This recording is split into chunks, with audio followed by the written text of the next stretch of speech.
And a very warm welcome to the Salarah Starre Podcast. I'm Salarah Starre, manifestation and mindset coach, subconscious reprogramming expert, and your guide for deep energetic transformation. This is a place where we go way beyond the surface, way beyond the fluff, the cookie cutter manifestation techniques, and we get into the truth of what it really takes to become effortlessly magnetic to the life that's calling you. And what a better way to kick off this new chapter than with the story of how I became Salarah Starre. This episode is all about the journey of how I've got to where I am today. And this hasn't been just a process of visualizing who I want to be, but actually stepping into her energy, even when it's felt scary, even when it's felt messy, even when it's been terrifying. I've felt faced with judgment and opinionation, and even when the world does not understand.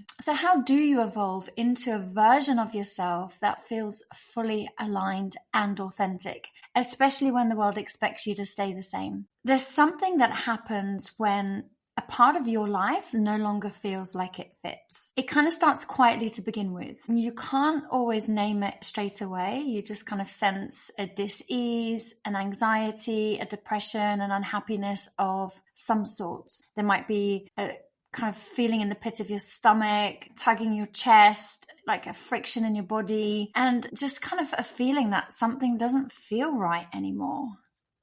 And at first you might ignore it. You might try and rationalize it.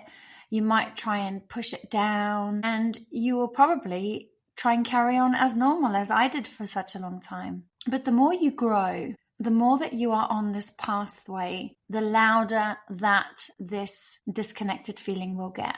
Because the deeper you develop yourself, the deeper your self-awareness becomes, the harder it is for you to stay in spaces, relationships, identities, or the version of yourself that no longer reflect who you truly are and who you are becoming. And from a manifestation perspective, that inner tension creates a block. It's almost like a push-pull energy inside of you, one that longs to be living a different life, one that longs to be in a different career, different relationships, surrounded by different people, feeling different inside. And then the other part that is scared and worried what might happen if we take the leap. It's the fear of the unknown. And we worry, like, what if I take this leap and we don't manifest our dreams? I don't manifest my dreams. And because we then have this underlying tension, which speaks louder than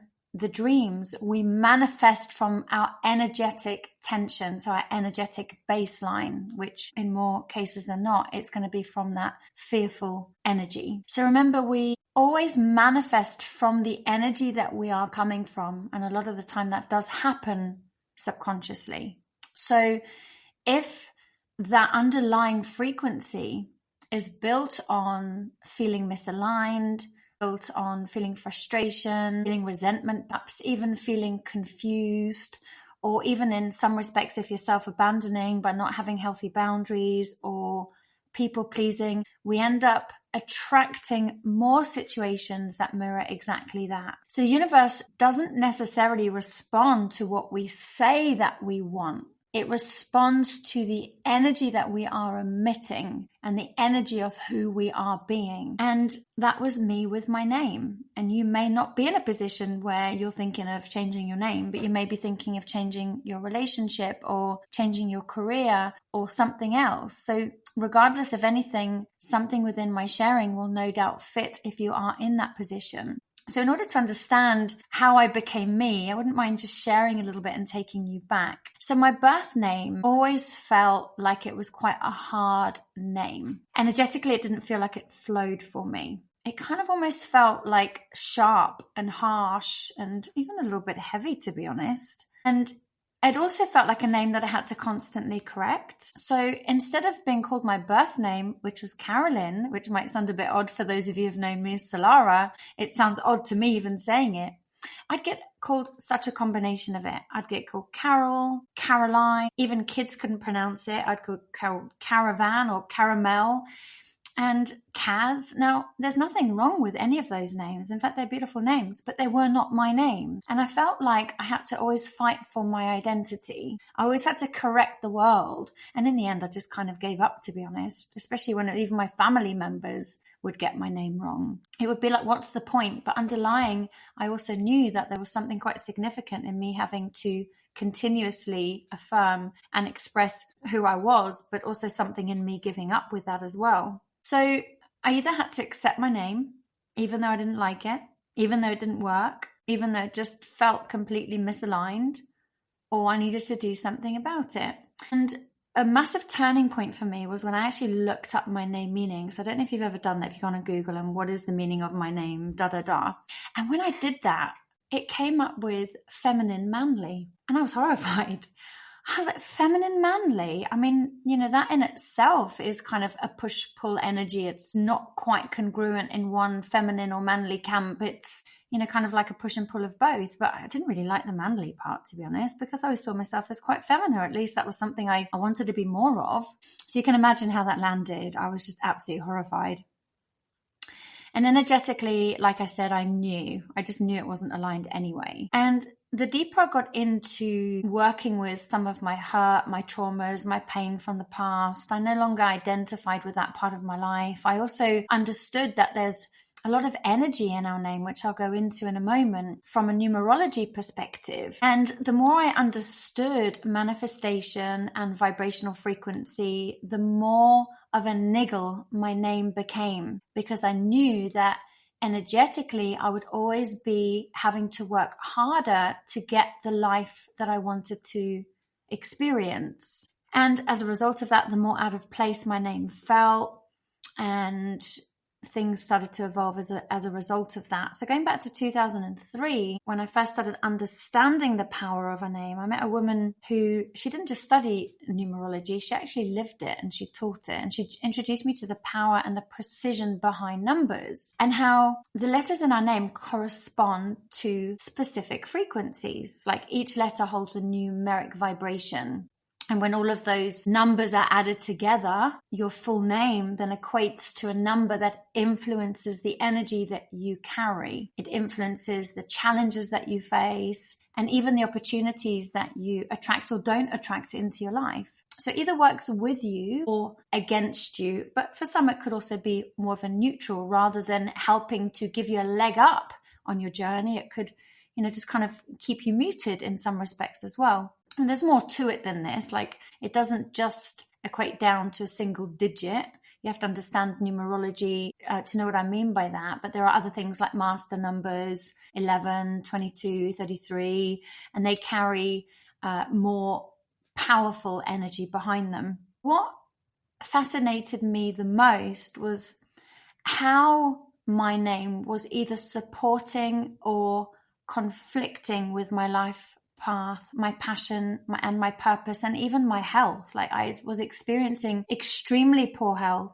Relationship patterns were painful and repetitive. And I also started to understand that this part, the numerology part, it played a significant part of my whole experience. It wasn't everything, right? But it certainly played a significant part in it. So it wasn't just about personality. So I was already quite deep into personal development in 2003. Obviously nowhere near as where I am now. Spiritually, I was at the point of being able to take on board the understanding of the energy through numbers. And it really grabbed my attention. So if you're into anything like astrology and such like, then you'll know that these technologies are ancient. They have been used over hundreds of thousands of years, and people, some famous people who I'll mention a little bit later on, who have changed their names, have noticed a significant impact that the changing of their name has had on their life. As I sat back and I thought about this, I was like, that could explain a lot about why my life has felt challenging, like I've had to push and force and make things happen instead of things just flowing naturally. And of course, when we understand manifestation, the more we push and the more we force, we push what we want away from us. And the more we're in a state of receptivity and allowing, things just come to us very naturally. So over the years, I played with loads of different names. I know my mum told me that she absolutely wanted to call me Nicole. It was my dad that called me Carolyn. And I loved that name. It was a name that I had deep resonance with. When I did the numerology on that, it was not in alignment with what I wanted to experience more of. So it still had good parts and it still had challenging parts, but it didn't feel like it was going to bring the lightness that I would really want to experience in my life. And then another name, Nevea, which I absolutely loved. It's heaven spelled backwards. I was like, wow. And even that, from a numerology perspective, much to my disappointment, was not in alignment. So they didn't support what I wanted. So I knew I didn't just want to change my name, that something had to land and something had to really feel right. And on a deeper level as well, this was also about me claiming who I am and not being told who I am. So, and that probably sounds a little bit defiant, and I really don't mean it like that. It was more of a deeper experience for me, because I believe, our life is full of patterns and programs, and we kind of get programmed by our parents, society, and schools, and we end up running a program that isn't necessarily one that we would choose. If we had the choice, we would choose programs that supported our growth, that helped with our health and our positivity, and helped us to live the life that we want to experience. So for me, it was more about that. It was more about, I want to choose who I am and the energy and the vibration that I come into this world with. And I don't mean from my birth, I mean from that moment onwards. So in 2022, I came across a numerology specialist who was able to take my journey a little bit deeper. I was super excited because you get to book a full name report. And this time it came not just with giving me the reading of my birth name, it came with giving me the reading of other names that would be way more in alignment. So basically my birth name, when they gave the reading, it was spot on. It just explained so much why I felt blocked, why I felt so misunderstood, why I was constantly swimming against the tide. Don't get me wrong, it had positives to it, but the negatives really niggled at me because that's what I had been feeling for such a long time. And even the patterns of burnout and physical illness, it just made so much sense through that lens. So it just didn't support the energy that I was here to live. But then the part that was super exciting came the suggestions, and grouped into first names, middle names, and surnames. I was basically told that these three would work in harmony to support what it is that I want to call in and my purpose in this lifetime. So as soon as I saw the name Salarah, I just felt it land in my body. So I got a list of loads of first names. Some resonated, some didn't. And when I saw Salarah, I was like, oh my word, that's my name. And it just landed. It was really strange to try and explain, but I just knew. And plus it just sounded nice. It was soft, it was feminine, it was strong. And then the middle name you choose. So I like the name Kacey. It was something that I always felt was really sweet and it felt like an innocent name. And then the surname Starre. It just felt like it all fit together really well. So once I'd chosen those names, they then gave me another report, and it was absolutely everything that I wanted to experience. There was way less kind of karmic energy that came with it, and way more inner power, but not from a protective perspective, more from authentic, healthy boundaried, healthy mind. It felt easier, it felt lighter. So I decided to just start using that name amongst my friends and family to start with. And I have to say, it felt really weird. And I know everyone else found it weird. I also found it weird. Like suddenly people are calling me Salarah. I was like, okay, how do I feel about that? And it felt really good. My biggest thing was the worrying about the judgment from other people. Because I'd heard of other people in the past kind of like changing their name. And I guess I had some judgment around it. That's probably why I feared it. But when I understood the journey of when somebody's called to do that, it changes things pretty significantly. So the more I started using it in my work, I just started noticing things were changing. The type of clients I was attracting started changing. My work felt like it wanted to go a lot deeper. So instead of kind of like the kind of cookie cutter, this is how to manifest techniques, which there's something very beautiful about that. Please don't get me wrong. My soul wanted to share something a lot deeper with the world, like how to create long-term and deep sustaining fulfillment. No longer feeling like life is hard and you're just moving problems around in your current reality, experiencing like a sense of relief periodically, but then going back into experiencing similar problems, and it's painful. So having gone on a very deep journey myself, I wanted to take my clients a lot deeper. I wanted to share more richness and more depth to help people make long-term sustainable changes, and not just some of the short-term changes or relief we may experience by some of these more cookie cutter kind of self-help or manifesting techniques. And please don't get me wrong, I think there's something very beautiful and powerful about them when coupled with the depth of the deeper healing conversation. So this wasn't about me trying to be different, by the way. It was just me wanting to feel more authentic within myself, taking off the masks and finally starting to breathe out. And something really interesting happened. I started noticing that I was drawn to more color, softer fabrics, and just more flow in my everyday routine, less kind of rigid in that kind of masculine output energy of do, tick box, tick. And I felt like I just wanted to just slow down, be more gentle, be more expressive, be more playful, be more creative. And it was really quite interesting because it wasn't performative. It was more kind of like a natural feeling and intuitive. So my energy started softening, and it felt like everything as a result of it was following suit. Now, the reason why I share a lot of this is, you might find it quite interesting, but it's mainly to illustrate that sometimes things are scary and sometimes we don't understand certain things, but we just know that something is niggling and calling us to do something. And it does take a lot of courage to make such a significant change. So in that whole journey, I felt like there was friends that really saw me and supported me, and my mum. Like, if anyone was going to feel potentially gutted that their daughter, a name that was given to them by the parents, wanted to change their name. I mean, I don't know, like some people might feel quite upset about that, but she was extremely accepting. But there was other people that I felt resistance and judgment from, and I'd always experienced a level of judgment from some of them. And other people faded out. Other people fell out, which that was a little bit painful. But we always know that when we're moving from one vibration to another, from a law of attraction perspective, when the old does start to fall away, and even though that's not easy, and even though the severing of losing friendships, connections, jobs, or whatever it might be, even though that can be painful, it's actually a really good sign of growth, because we're not meant to stay the same. So some endings felt like a relief and some endings felt painful, but all of that showed me how much I had been compromising parts of myself just to keep the peace in my life, or avoid judgment, or avoid rocking the boat. So it wasn't like I was trying to reinvent myself either. I was just simply allowing the true me to take up the space that she had been yearning for such a long time. And this brings me on to a very important part of manifestation in conversation. It's not about pretending to be someone else. So it's not about just slapping on a new persona and hoping that we can fool the universe. And I can understand why there might be some questions around some law of attraction teachings telling us that you just got to fake it until you make it. And you know what? In the beginning, that is a great technique, and it does serve a purpose. And it does help to build momentum and to prepare the mind for change, to shift your state, or to kind of give your nervous system a little nudge or a little taste of what's possible, and kind of point you into a new direction and a new way of being. So I'm absolutely not knocking that.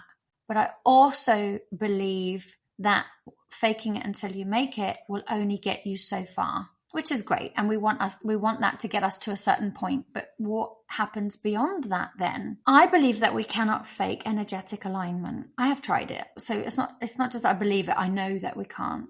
We can't bypass the parts of ourselves that feel unseen, that feel unworthy, that feel afraid. We can't bypass that and expect to magnetize something else built on congruency, alignment, truth, integrity, honesty, stability. And we need all of those qualities in order to build a life that not only feels good and our nervous system can relax and we can experience a sense of peace, but we need that from the perspective of experiencing true manifestation.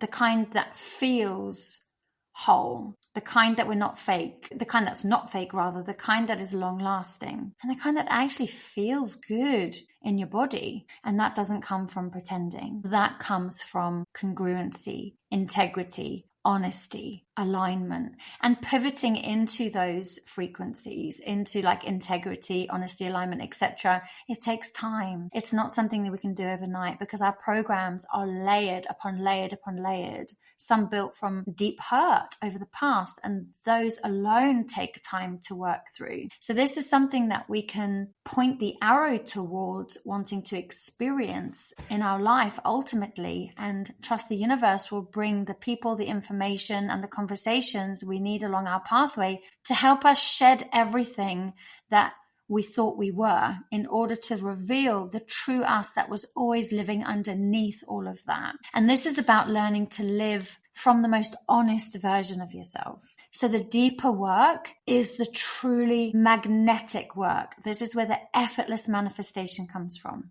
This isn't about faking confidence or scripting yourself into worthiness, although they are an important part of the journey, just like the fake it till you make it conversation. I love scripting. It's one of my favorite techniques. And just imagine if we could script from a place of knowing, from a place of playfulness and creativity, not one underpinned by fear and feeling of lack of deservability and pushing and forcing. So we can still use these techniques, but we get much better results. And actually, you'll also find that you don't need to use these techniques, because good just comes. So imagine the good that will come with the playfulness of these techniques at the same time. So letting go of who the world told you should be, you must be, you have to be a good girl, a good boy, a good citizen, a good family member, a good friend, so that you can actually just finally be who you actually are, which is way better than any of those things that we've been forced into becoming. And this is when, from an energetic perspective, your energetic field clears. This is when that inner push-pull and the friction of that push-pull drops. This is when what is meant for you will absolutely find you. And this is a place where you don't even have to chase it. It doesn't come overnight. And it certainly doesn't come without resistance, but it does come, and it comes in a way that will be deeply rooted, and one that you don't have to fight for, and one that stays and is deeply fulfilling and feels real. It feels rooted, and it feels undeniably authentically you. So if you're sitting or standing on the edge of becoming something different, leaving something that no longer serves so that you can become who you want to become or who you believe you are, there's certain things that I really want you to know. And the truth is it uncomfortable? Yes. Will people get it? No, not always. Will that be uncomfortable? Yes. The good thing is you don't have to navigate this in the dark. Many of us have walked through this path before, and it's usually those people that you see living a happy, congruent, stable, successful experience, who don't have to fake it. They just enjoy the experience of life. It's not to say that we don't have our challenges, right? Because that is life. But we certainly are removing unnecessary roadblocks and hurdles along the way. So I'm going to give a few tips actually. One of the ones I'm going to start with is listen to your body before you listen to your fear. Your fear is going to make you reactive. Your fear is going to push you into making decisions that are going to not only reinforce the need to be fear, but keep you locked in that old paradigm that you really want to move away from. So listening to your body when it's telling you that something is off. Now, if the thought of staying the same makes your stomach drop or your chest tighten, then it's important to listen. That's your system trying to protect your future, not your past. And I think this is where we get it the wrong way around. We kind of take it as a sign, or maybe I'm heading in the wrong direction. It's like, no, that this is the sign you're already in the wrong direction. So I'll say it again. That's your system trying to protect your future, not your past. So now this next one is also important. Learning to say no so your nervous system can say yes. Your nervous system plays a huge part in your manifestation experience. If your nervous system is in fight or flight and in survival mode, your energy is going to be restricted. It's going to be on guard. It's going to be closed off to new experiences. There's no way you're going to be able to bring in and call in wonderful new experiences when your nervous system is operating from that state of stress and from that state of fear. So from the no is your new yes type conversation, I highly recommend going back a couple of episodes and listening to the no is the new yes episode, because saying no to what is misaligned, it's definitely not rejection. It's recalibration. And I think that's really important to understand. You're creating space for what actually fits in your life. So every no to the old version of you is a yes to the version of you that you are becoming. So then this takes me on to the next one, getting clear on the cost of staying the same. So from the cost of staying the same, you can ask yourself, what does it really cost me to hold on to this version of me? If I don't make any changes, if I just allow things just to be the same and I don't listen to that inner tapping or yearning or crying or screaming, what is the cost going to be to me in the future? Like, where am I shrinking to stay in the familiar? What am I stopping myself from experiencing by staying the same? What do I lose access to by choosing comfort over alignment? The short answer to that is you lose access to living a life that feels like high definition color instead of a numbing black and white Groundhog Day experience. And what you could do is, this is a fun part for those of you who like the kind of mini rituals to, be quite symbolic of your reclamation of self, if you like. And it doesn't have to be dramatic and this huge kind of altar, but you can light a candle and just speak your name aloud, or write a letter from your future self. That's if you want to change your name, or you can write a letter from your future self who has experienced the change of job, the change of relationship. It doesn't actually have to be a change of relationship either. It could be speaking your truth in a relationship to make that relationship better. It's not always about leaving things. It's things that are worth it, take work.